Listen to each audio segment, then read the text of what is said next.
Hello students, अभी हम एक एग्जांपल करेंगे मैन्युफैक्चरिंग अकाउंट की।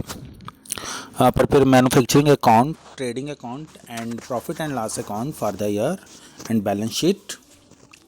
ड्राइंग्स दिया आपके पास, कैश इन हैंड दिया, कैश एट बैंक दिया, डेटर्स दिया है, patents, plant and machinery, land and building, purchases of raw material, work in progress, finished goods. तो कैरेज इन वर्ड दे रहा है, वेजेस दे रहा है, salary to workers, works manager. ठीक है, जो सैलरी टू वर्क मैनेजर होती है वो फैक्ट्री में दी जाती है।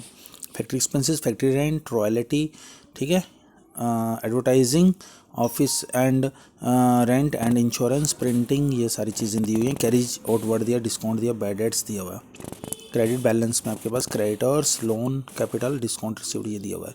देखिए ज़रा इसका मैन्युफैक्चरिंग अकाउंट कैसे बना रहे हैं आप। सबसे पहले हम ओपनिंग स्टॉक लेंगे, ठीक है, वर्क इन प्रोग्रेस। ठीक, वर्क इन प्रोग्रेस आपके पास गिवन था, और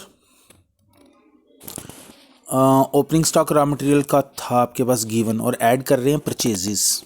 परचेजेस कौन सा, रॉ मटेरियल, तो दोनों को प्लस करके और लेस करना है क्लोजिंग स्टॉक। अगर आपने वैसे नहीं करना है तो खाली ओपनिंग स्टॉक डायरेक्ट भी लिख सकते हैं और बाय क्लोजिंग स्टॉक क्रेडिट में भी लिख सकते हैं। दो ऑप्शन है आपके पास, जैसे आपको ठीक लगे।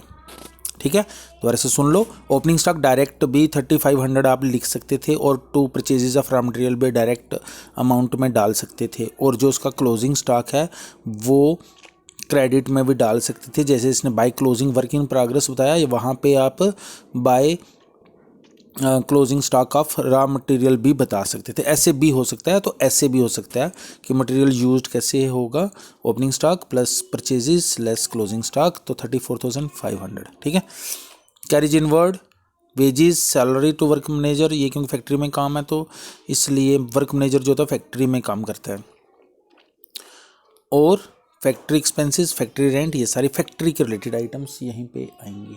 ठीक है, फिर उसके बाद है आपके पास इसका क्रेडिट टोटल आया 76,100, और उसमें से माइनस किया क्लोजिंग वाला, और आपका बैलेंसिंग फिगर आया जो ट्रांसफ़र हुआ है, उसको हम बोलते हैं cost of finished goods produced, या कॉस्ट ऑफ फिनिश्ड गुड्स ही लिख सकते हैं इसको, या कॉस्ट ऑफ गुड्स सोल्ड भी लिख सकते हैं 71,600, या कॉस्ट ऑफ प्रोडक्शन भी लिख सकते हैं इसको। ठीक है, काफ़ी ऑप्शंस हैं। ओपनिंग स्टॉक दिया हुआ फिनिश्ड गुड्स का आपके पास ट्रेडिंग अकाउंट में, मैन्युफैक्चरिंग अकाउंट आ गया। अभी जो आपका आंसर आया था यहाँ से, ठीक है, 71,600 वो वहाँ पे आपने ट्रांसफ़र कर दिया डेबिट में, और सेल्स दिया है, क्लोजिंग स्टॉक दिया फिनिश्ड गुड्स का, तो इसका आंसर आ गया ग्रॉस प्रॉफिट। फिर उसके बाद royalties, advertising, office rent, printing, office expenses, ये सारी चीज़ें आपको पता ही है कि प्रॉफिट एंड लॉस अकाउंट में बैड डेट्स, डिस्काउंट, लोड, सारा कुछ। डिस्काउंट रिसीव्ड जो क्रेडिट में आता है, और इसका बैलेंस जो निकला 45,350 आपका आ गया। फिर आपने बैलेंस शीट बनानी है, बैलेंस शीट भी वैसे ही बनानी है। क्रेडिटर्स आपके पास गिवन थे, बैंक लोन आपके पास हैं, और कैपिटल में प्रॉफिट ऐड किया, लेस ड्राइंग्स गिवन थी क्वेश्चन में।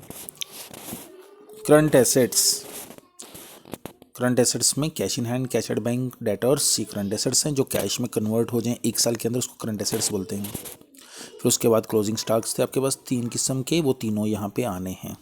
ठीक है, रॉ मटेरियल भी है, वर्क इन प्रोग्रेस है, और फिनिश्ड गुड्स है, क्योंकि ये तीनों यहाँ पे आने हैं।